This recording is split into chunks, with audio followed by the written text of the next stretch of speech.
Bonjour, bienvenue sur jean-pierre-villade.com. Je vous propose un nouveau tutoriel sur EBP Compta Pro OpenLine 2014 sur la saisie pratique.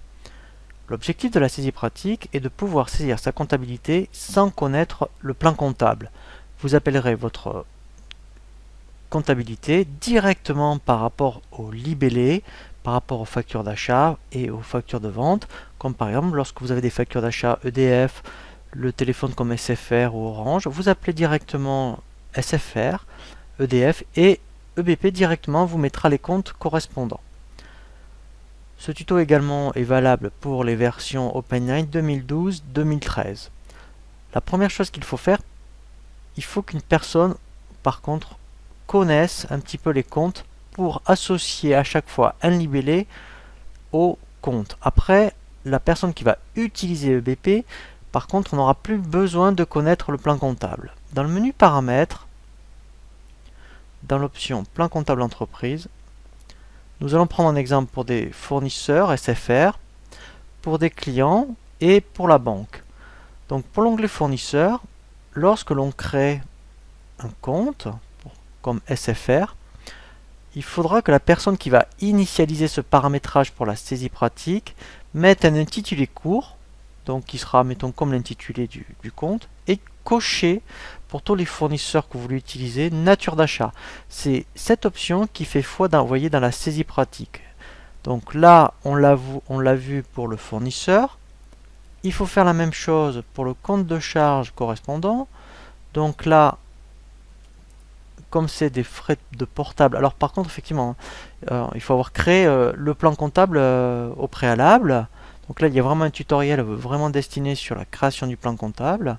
Et ensuite, il faut venir ici cocher nature d'achat. Nous faisons la même chose pour la TVA.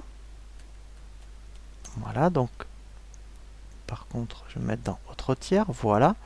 Donc là, pour la TVA au débit à 20%, je vais bien cocher nature d'achat pour la saisie pratique. Donc là, c'est pour tout ce qui concerne les achats.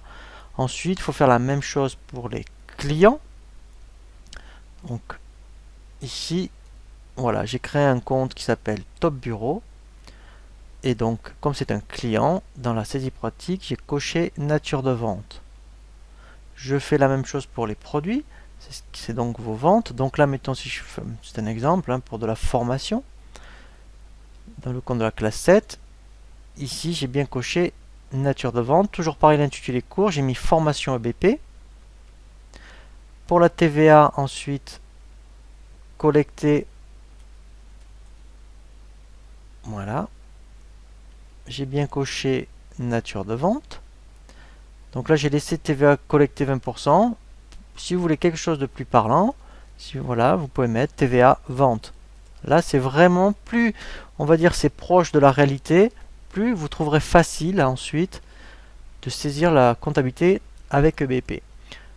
Il me manque la banque, puisqu'on verra justement comment après faire les règlements par libellé.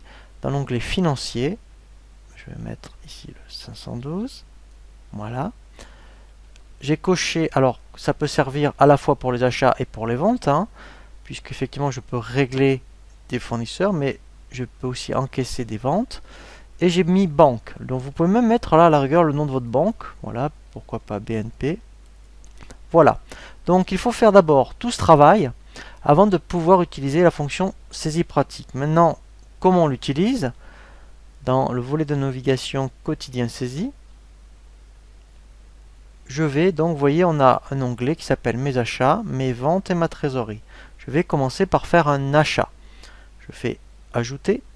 Donc une facture d'achat. Donc là, on est en fin de semaine et j'ai classé toutes mes factures d'achat. Donc là, je les prends les unes après les autres et je vais commencer à saisir ma comptabilité. Numéro de pièce, c'est lui qui l'incrémente directement par rapport aux paramètres du journal. Numéro de document dans les achats, c'est le numéro de la facture de SFR. Ça n'a pas grand intérêt. Et ici, même, alors deux possibilités. Vous pouvez très bien directement, vous voyez ici c'est SFR, taper SFR. Il sait lui que c'est vraiment le fournisseur SFR. Donc on ne s'occupe pas du tout du numéro de compte. Voilà, je sélectionne SFR. Je n'ai plus qu'à saisir le TTC. Et ensuite, je m'occupe de la TVA. Donc là, pareil. Vous voyez, TVA 20%. Je sais que voilà.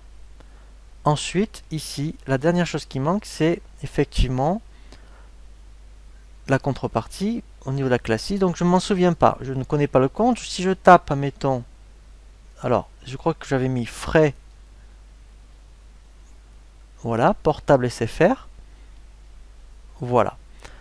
Et là, la facture est enregistrée. Je n'ai plus qu'à faire enregistrer et fermer. Et lui, vous allez voir directement, il va interpréter cette saisie pratique en écriture. Si je vérifie maintenant, c'est bien la pièce 4, vous allez voir, alors par contre il la bascule dans ensuite la saisie par journal, dans les achats. Voilà, vous voyez ici, il la déverse après dans le journal d'achat. Je vais faire la même chose pour les ventes. Donc je reviens dans ma saisie pratique. Je vais faire une vente. Mes ventes. Je fais ajouter. Facture de vente. Voilà. Donc je vais chercher mon client. Donc vous avez la facture sous les yeux, toujours pareil. Donc j'ai, admettons, une facture faite à Top Bureau. Donc je mets au moins top. Lui va me donner tous les clients qui commencent par TOP. Je mets, voilà. Donc c'est, admettons, une formation. Voilà. Donc pareil, il manque la TVA. Je ne connais pas les comptes, mais je sais que c'est, voilà, TVA sur vente.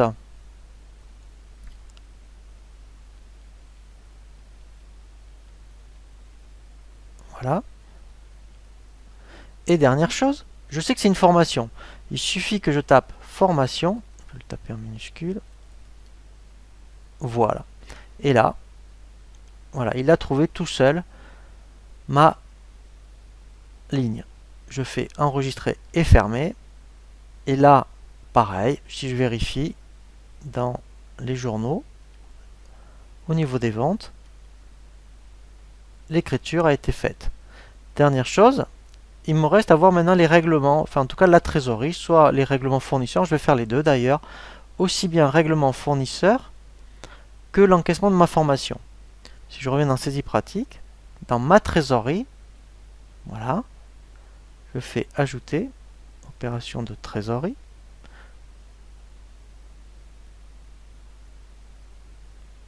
Donc là je dis, est-ce que c'est un encaissement ou, alors on appelle ça un encaissement ou décaissement, c'est-à-dire qu'un encaissement, comme son nom l'indique, c'est un client qui vous règle, et un décaissement, vous réglez un fournisseur. Je peux très bien commencer par l'encaissement. Là je vais dire, ben voilà, moi j'ai reçu, alors là effectivement vous avez un chèque, vous regardez, donc on saisit le montant du chèque. Là on peut mettre, voilà, règlement par chèque, voilà, pourquoi pas numéro, voilà, du chèque, hein, voilà, 156. Voilà, client Top Bureau. Et en fait, donc là, même je peux choisir le moyen de paiement. Là, la dernière chose qui manque, c'est effectivement le compte du client. Là, je vais taper Top Bureau. Voilà. Et là, voilà. Mon encaissement est fini. Je fais OK. Et là, on va voir tout à l'heure. C'est terminé. Maintenant, je vais régler mon fournisseur. Je fais décaissement. Là, je tape effectivement le montant. Le numéro de document, ça peut être le numéro de facture de SFR. Et là, je vais mettre règlement fournisseur SFR. Même principe. Je peux mettre que j'ai réglé par chèque. Et là, si je tape juste SFR, donc lui, il se positionne directement sur le compte. Et là, il me propose directement de faire l'opération. Je fais OK. Maintenant, je vais vérifier. Donc, je ferme. Je vais vérifier dans mon journal de trésorerie, ici, en février, dans la banque. Et là, voilà. Vous voyez, j'ai bien mon encaissement et mon décaissement. Donc effectivement, c'est vraiment très intéressant pour les personnes qui ne sont pas très sensibles au plan comptable. Et si une fois que c'est bien paramétré, c'est vrai que c'est très facile d'utiliser EBP Compta Pro 2014 OpenLine. Voilà pour la saisie pratique. Je vous dis à très bientôt sur jeanpierrevillette.com pour un nouveau tuto.